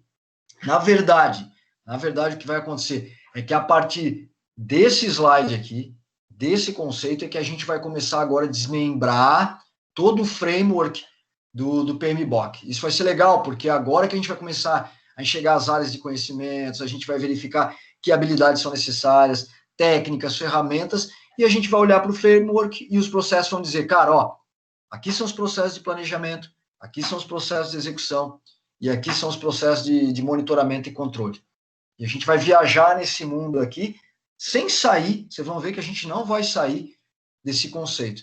Até a gente chegar no final, e a minha expectativa é que todos vocês, pelo menos no final do semestre, tenham, pelo menos, conseguido adquirir, digerir bem alguns conceitos que a gente vai falar aqui, para aplicar isso em projetos, né, sei lá, no teu trabalho, sei lá, no teu dia a dia, ou, de fato, você trabalha dentro de um projeto onde você não faz a gestão, mas você é parte integrante do projeto, e o fato de você conhecer sobre gestão, isso te dá digamos assim, uma certa vantagem. Então, a gente vai fazer a partir desse momento aqui, tá? Então, assim, hoje, excepcionalmente, até porque depois que a gente mudou para essa questão de remoto, e a gente está fazendo isso desde do primeiro semestre, praticamente, eu tenho preferido gravar vídeos, sei lá, de 1h30, no máximo 2 horas, e depois a gente trabalhar com alguma outra atividade que fica para vocês desenvolver. Como hoje é o primeiro dia, não faz sentido deixar a atividade, a gente não falou sobre nenhum conceito mais profundo, até para os vídeos não ficarem, que eu já acho os vídeos, sei lá, 1h30, 2 horas, é muito longo, mas, enfim, é uma forma de a gente trocar alguma ideia também. Então, o microfone, cara, gostaria que ficasse aberto para vocês aí, para que vocês pudessem falar alguma coisa também, trocar alguma experiência, dar a opinião de vocês. Vamos conversar um pouco aí, para verificar o que vocês estão achando, como é que a gente vai levar. Enfim, quero ouvi-los um pouco. E aí, galera? Opa! Então, eu acho interessante também pegar como experiência que onde eu trabalho agora, faz mais ou menos uns 2 anos, a gente começou com um grupo Melhoria. Então, é uma forma de ter projeto entre as pessoas que estão sempre no dia a dia na fábrica, né? Então, se obter um projeto ali interessante e viável, fica muito mais fácil quando se trabalha com o pessoal que está vivenciando isso. E eu faço parte desse projeto e desse programa, e dá para perceber aí que cada aula que a gente tem aqui diariamente agrega um pouquinho de conhecimento para melhorar os projetos. Inclusive, a última aula que eu tive aqui de AutoCAD me ajudou muito para planejar um próximo projeto, que eu preciso fazer um desenho, então já me deu aquele a mais para fazer o projeto, né? Fazer um desenho e mandar para eles. E é assim que eu acho que o pessoal vai crescendo, vai se destacando aos poucos, e no cada detalhezinho a mais que vai se tendo em alguma coisa conta em benefício da pessoa, né?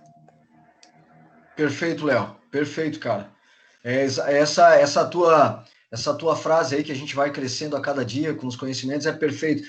Eu acho que isso que tu falou, na minha opinião, eu que já tive aí eu falei no início que eu me considero um eterno estudante, eu sempre estou estudando, mas eu que já passei aí pela graduação também, eu acho que essa tua frase, ela sintetiza exatamente a essência aí de um processo de aprendizado, ou seja, é pouco provável, na minha opinião, né? Mas, eu não gosto de usar a palavra impossível, cara, porque eu acho que a palavra impossível eu risquei do dicionário há muito tempo.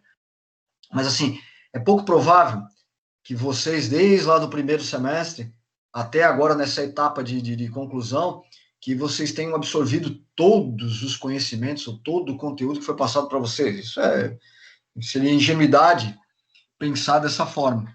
Mas, muito provavelmente, muito do que se falou durante todos esses anos é exatamente o que você falou agora. Eu fui agregando partes desse conhecimento para o quê? Para eu melhorar no meu dia a dia. Seja profissionalmente, seja alguns valores que foram passados e eu melhorei como pessoa, seja, sei lá, intelectualmente, porque eu melhorei, porque eu comecei a abrir um pouco mais a cabeça sobre alguns aspectos. Eu acho que essa formação, eu sempre encarei a formação de vocês, principalmente na graduação, eu não falo isso tanto para pós-graduação, porque a pós é um negócio muito mais concentrado, mais focado. Mas a graduação, para mim, e eu trabalho com graduação há um bom tempo, eu sempre enxerguei, por exemplo, quando eu entro numa sala de aula, que eu estou indo lá para passar muito mais do que um conhecimento técnico. Por exemplo, a gente vai trabalhar com gestão de projetos, vai ter uma porrada de conceitos, de coisas. Tá legal, isso é importante. A disciplina, a proposta da disciplina é essa. Mas se eu puder contribuir de alguma outra forma para a formação pessoal de vocês, ou, sei lá, abrir a cabeça de vocês para uma outra coisa, ou fazer vocês refletirem, ou fazerem vocês questionarem, eu acho que aí que é mais interessante, até porque a parte técnica, gente, assim, hoje está muito disseminada, você acha muito material sobre isso aí na rede, materiais bons, inclusive. Agora, essa vivência, o dia a dia, essa troca de experiências, de valores, eu já passei por isso, as cascas de bananas, né? Cara, não faz assim porque eu já tropecei lá atrás, então vou dar uma dica para vocês, não façam dessa forma. Eu acho que tudo isso, e exatamente o que você falou, pescando algumas coisas e melhorando a cada dia, incorporando. Você falou, poxa, o cara deu uma aula de AutoCAD, eu preciso entregar um desenho, legal, já incorporou mais alguma coisa. Quanto mais conhecimento vocês conseguirem incorporar, e depois conhecimento não ocupa espaço, e conhecimento nunca é inútil, você está melhorando no seu dia a dia. Eu acho que isso é muito mais importante. Eu acho muito mais importante você ensinar, sei lá, valores, reflexões, questionamentos, do que propriamente ensinar as pessoas a passarem em exames ou coisa do tipo. Eu acho que isso já morreu faz muito tempo, 50 anos, cara, que as pessoas iam para procurar cursos de graduação para passar em exames ou passar em provas. Isso não faz sentido nenhum. A educação não é isso. A educação é muito mais do que isso. A educação é você melhorar como pessoa. Tecnicamente você vai melhorar? Vai, você tá adquirindo conhecimento, mas você tem que melhorar como um todo, é um conjunto. Eu digo isso da graduação porque pós-graduação, falando de mestrado e doutorado, por exemplo, são cursos mais stricto sensu, né?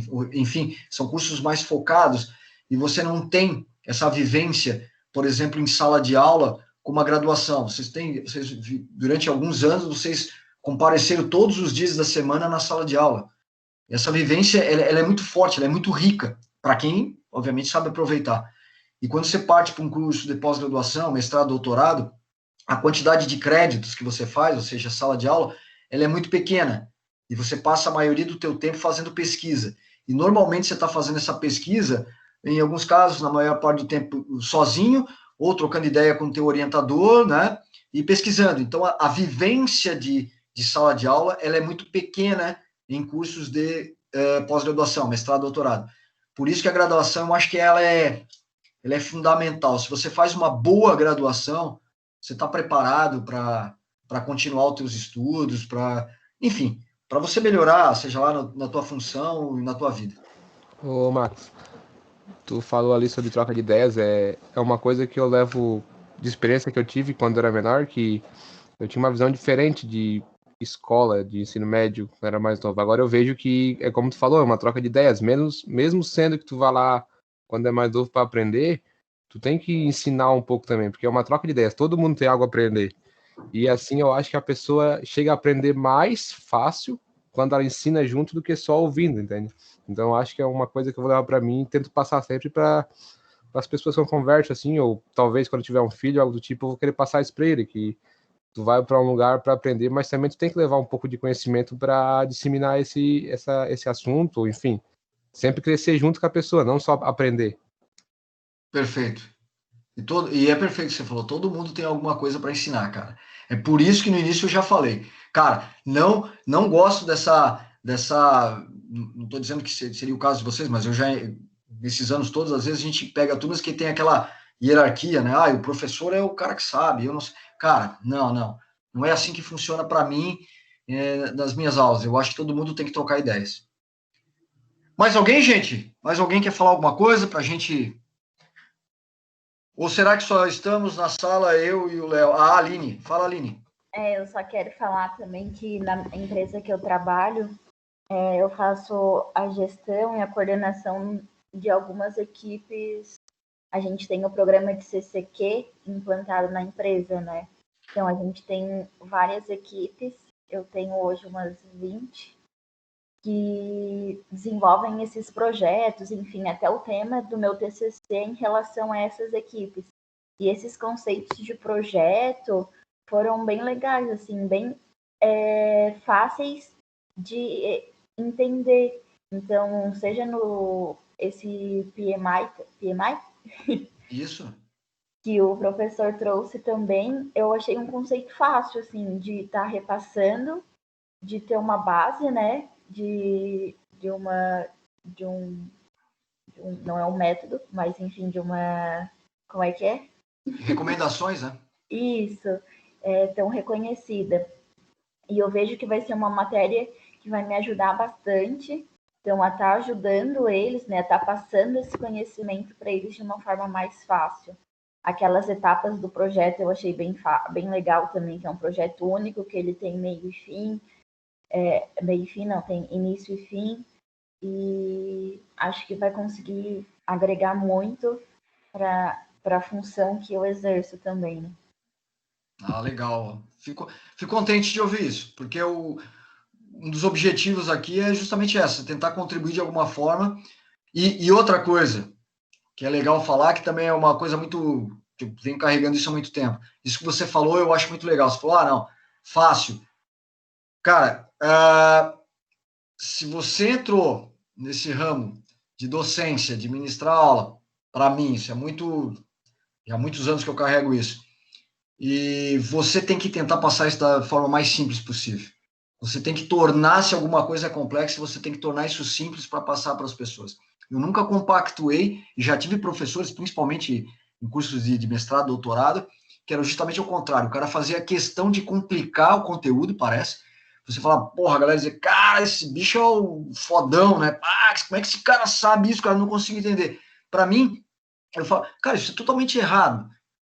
Não me interessa vir para cá e transformar alguma coisa de uma maneira complexa para você, cara, que conteúdo difícil. Não, ao contrário. Na verdade, tentar simplificar ao máximo, trazer conceitos bem simples e tentar que vocês apliquem de fato isso. Por exemplo, você falou que legal, se você conseguir tirar os conceitos daqui e levar para a tua equipe lá, perfeito, isso aqui já está valendo. Gente. Sim, e eu vejo que com o chão de fábrica, principalmente, tem que ter uma fala muito simples. Depende do teu público, tu não pode falar uma palavra, tu não pode abordar de um jeito, tem que simplificar ao máximo. Então, tu tem que entender, tem que ter o conhecimento difícil, né, o técnico, mas tem que o ponto principal é simplificar esse conhecimento, né, para quem realmente não sabe nada. A gente também tem muitos casos que as pessoas às vezes não têm o ensino médio, não terminam a escola, assim, o básico. Então não adianta a gente querer chegar com coisa difícil se eles não vão entender. Né? Perfeito. Isso que você está falando tem a ver muito com essa questão que eu falava há pouco de habilidades.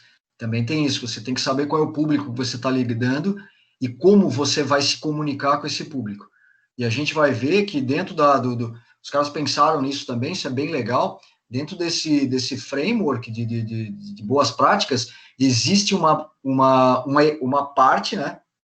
Vou chamar aqui de parte, né? É uma etapa, na verdade, que eu tenho lá, que é gestão da comunicação. Para você ver como isso é importante. Os caras pensaram até na gestão da comunicação. Como é que eu comunico os resultados do meu projeto? Como é que eu comunico com o meu time? Como é que eu passo as informações? Isso é extremamente importante. E, na verdade, comunicação uma frase bem legal aí, comunicação não é o que você fala, é o que o outro entende. Então, isso é importante. Às vezes eu estou achando que estou me comunicando, e só que vocês não estão entendendo nada. A comunicação é o que o outro entende. Então, se eu consigo me comunicar de uma maneira simples, objetiva, e você entende isso, a gente tá fazendo uma boa comunicação. Isso é importante. E aí, galera, mais alguém? Bom, pessoal, então eu vou fazer o seguinte, eu vou interromper aqui a gravação, tá? Para o vídeo não se estender muito, e aí, eventualmente, se também vocês quiserem depois conversar, depois a gente conversa. Mas eu vou interromper para ficar com... Eu não sei se todos estão presentes, mas, de qualquer forma, fico aí a aula para a galera que não pôde acompanhar.